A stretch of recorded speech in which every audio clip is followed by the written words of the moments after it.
Pirates of the Caribbean is without a doubt one of Disney's most popular theme park attractions, with incarnations in Florida, Tokyo, Paris, and Shanghai, along with being the source of inspiration behind one of Disney's most successful film franchises. Pirates of the Caribbean is more than just a ride, it's a pop culture icon. But with its classic status has also come controversy over the ride's themes and content, inciting past alterations and a questionable future.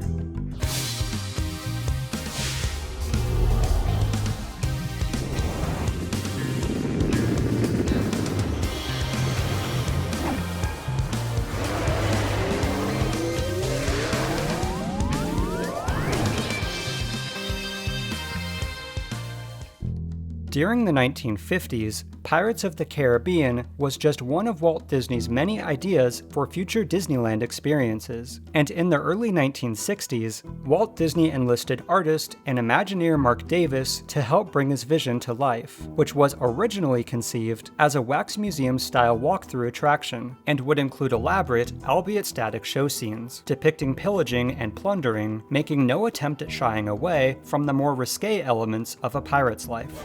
What do you think?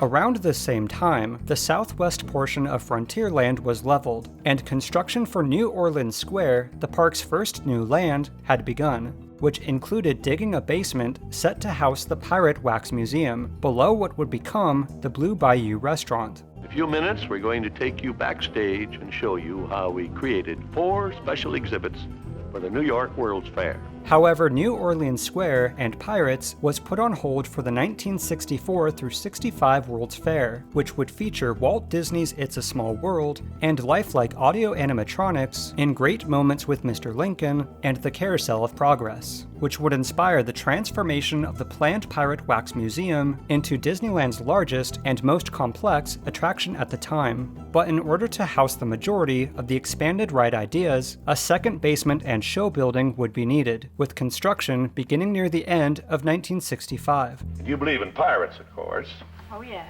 So you want to see some? Tragically, though Pirates of the Caribbean was close to completion near the end of the following year, Walt Disney would not live to see the opening of his most ambitious attraction, due to his untimely death on December 15, 1966. But despite this terrible loss, Pirates of the Caribbean would open less than 3 months later in March of 1967, becoming an immediate success, and would be the pinnacle for which future theme park attractions would be based. However, upon approaching the 1990s, certain elements of the ride started to be placed under scrutiny, inciting a growing list of complaints among guests. One scene in particular featured a rather unpleasant-looking pirate holding up a woman's shoe and undergarments, presumably stolen from the terrified young woman hiding in a barrel to his left. It's sore I be to hoist me colours on the likes of that shy little wench. I be willing to share, I be. The scene also included pirates lustfully chasing after women, and a pirate fleeing from the ride's only heavy-set female character.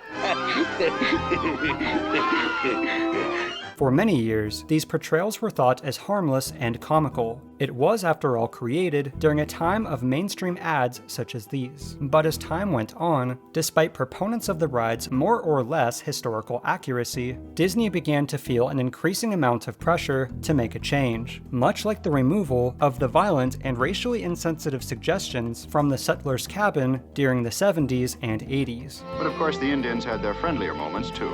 So in 1997, the US versions of Pirates of the Caribbean were closed and underwent a lengthy refurbishment. And when the ride reopened, in addition to the implementation of animatronics repurposed from the recently closed World of Motion at Epcot, Disneyland changes included the removal of all but one instance of the pirates chasing after women, with drinks being the motivation rather than lust, and Magic Kingdom's version showing the pirates attempting to make off with treasure and now being angrily chased by the women.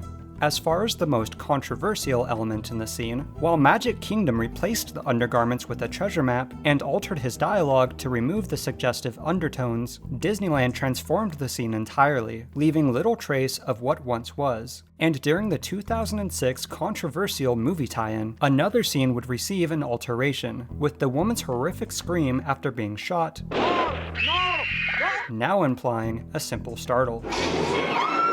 And while further variations have been made periodically, such as the observation of various ethnicity changes in 2015, with the exception of Tokyo's remaining pirates chasing women, Disneyland Paris is the only version of Pirates of the Caribbean to retain the originally removed controversial elements. Also curious is the fact that the bride auction scene, arguably the more risque element of the ride, has remained virtually untouched since its debut. There, dear. We watch the Reddit! Whether or not you agree with Disney's alterations of Pirates of the Caribbean, it brings up an interesting conversation on where Disney will draw the line between preserving an attraction's original ride elements and historical accuracy, and maintaining a wholesome family experience in our ever-changing world.